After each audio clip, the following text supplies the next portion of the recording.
He said this in an MTV interview, and this is Lil Yachty.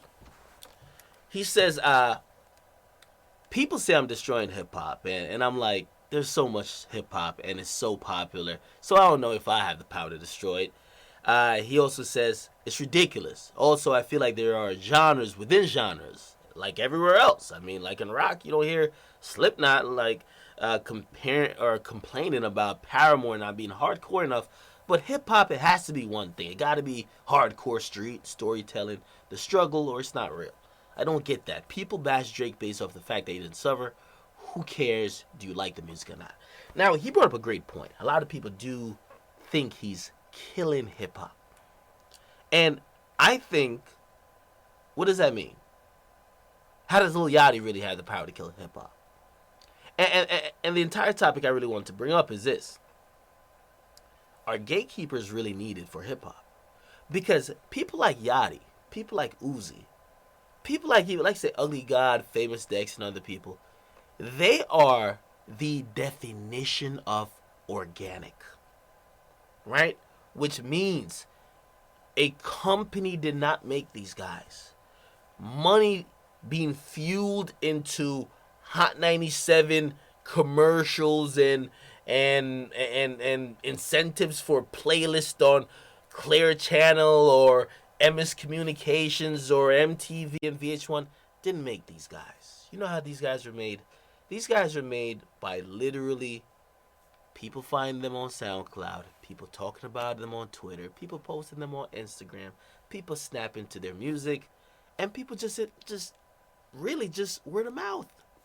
That's the most organic as you could get in music. Yet, people are blaming these artists for killing hip hop. Now, again, they're not forced on us. Remember, like back in the day, people were like, well, Lyrical and then these, that's what they used to call these white label owners. Like, these white devils, they're trying to kill hip hop.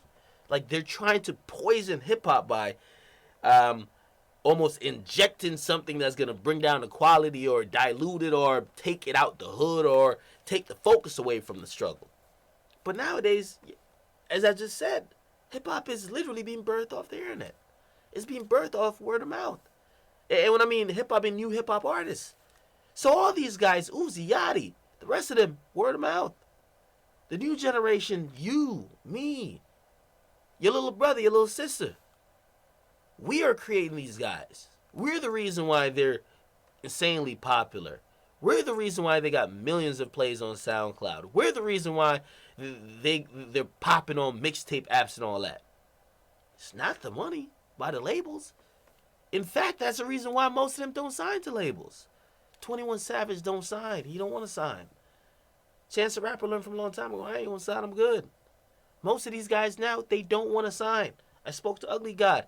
He says I have a distribution type of situation.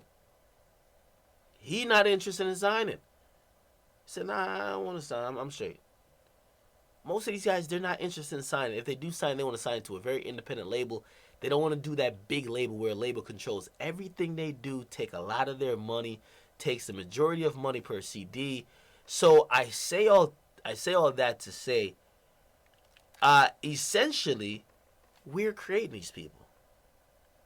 Now, being that these artists are created organically, how do we really think these artists are killing hip-hop when we create them?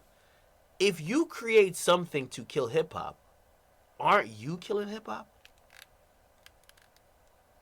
Do you get what I'm saying? So what I'm saying is that the blame is almost, in my opinion, is taken off of a Lil Yachty, a Lil Uzi. It's actually put on the fans. The fans don't want to hear that backpack music. The fans want to hear mumble rap. And I'm not saying all fans, but a good portion of them. Now, people don't want to evaluate why they want to hear that. Like, wait, maybe the generation is changing. Maybe that's just a new thing. Nobody wants to look into that. They're just blaming the artists. Like, these artists just came along and, oh, they're fucking it up. No. Generation is changing. This whole shit different now. And it then brings me to say, think about hip-hop in the 2000s, the 90s. At that point, hip hop not only had a few quote unquote curators, right? But it had gatekeepers, huge gatekeepers, right? You had A&Rs at labels. If you were trying to get on back in the 90s or the early 2000s, you got to get on by getting your tape to one of the A&Rs.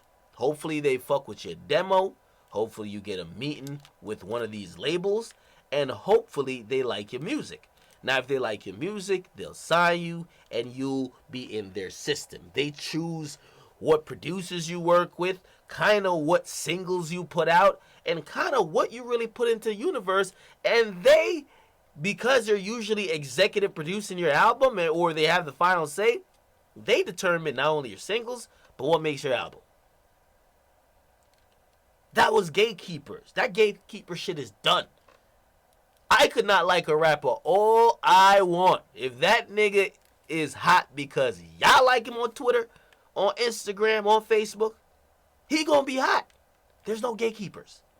So when people say these rappers are killing hip hop, do we need gatekeepers?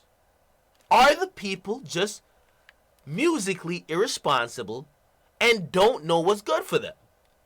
There's a popular movie, I don't know what it's called. And again, it might sound stupid of me even mention the movie if I don't know what it's called, but it's a movie that was about, and maybe you guys can tell me the title.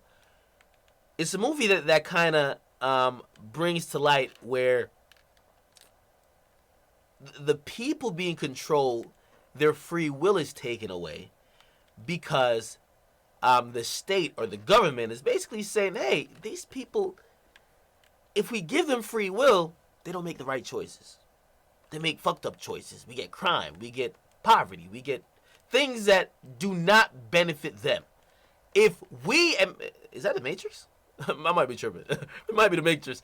But if we make the decisions for them, if we tell them what to do, they live perfectly normal, programmed lives. And that's what we need. Because that's what's healthier. Now, again, musically, the organic shit is what we're complaining about. It's created by the people. You, me, and it might not be you per se, but might be a friend, might be a brother, might be a sister. It's created by them. And we all want, or not we all want, but the people who complain, they want hip-hop to go back to an age where there were gatekeepers. So do we need gatekeepers in hip-hop? And I'm going to look at my comment box while I do play this game, and I know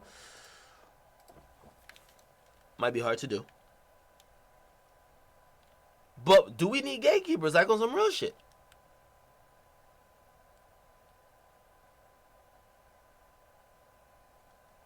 Please. I mean, I would love for y'all to chime in on that. Like, for example, like say a Lil Yachty comes across a quote-unquote gatekeeper's desk. And if he's deemed that he's too trash to make it, there is no Yachty. He doesn't get a shot. Yachty does not put out an album. Yachty does not get studio time. Yachty does not get the ability to be on SoundCloud. Does not get the ability to be in this position.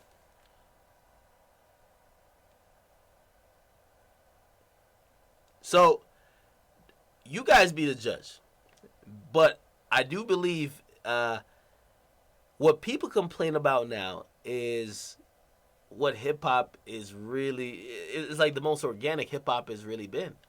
I ain't gonna lie, the Chicago movement, even though sometimes you could view that movement 2012 onwards is pretty cancerous at times and also pretty destructive, it was organic.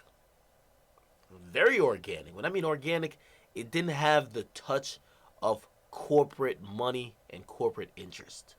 If it did, niggas would be rapping about killing and dying, but they wouldn't be dying. It would be other people dying. These guys were doing it and they were dying because they were in it and they were just really a product of their environment.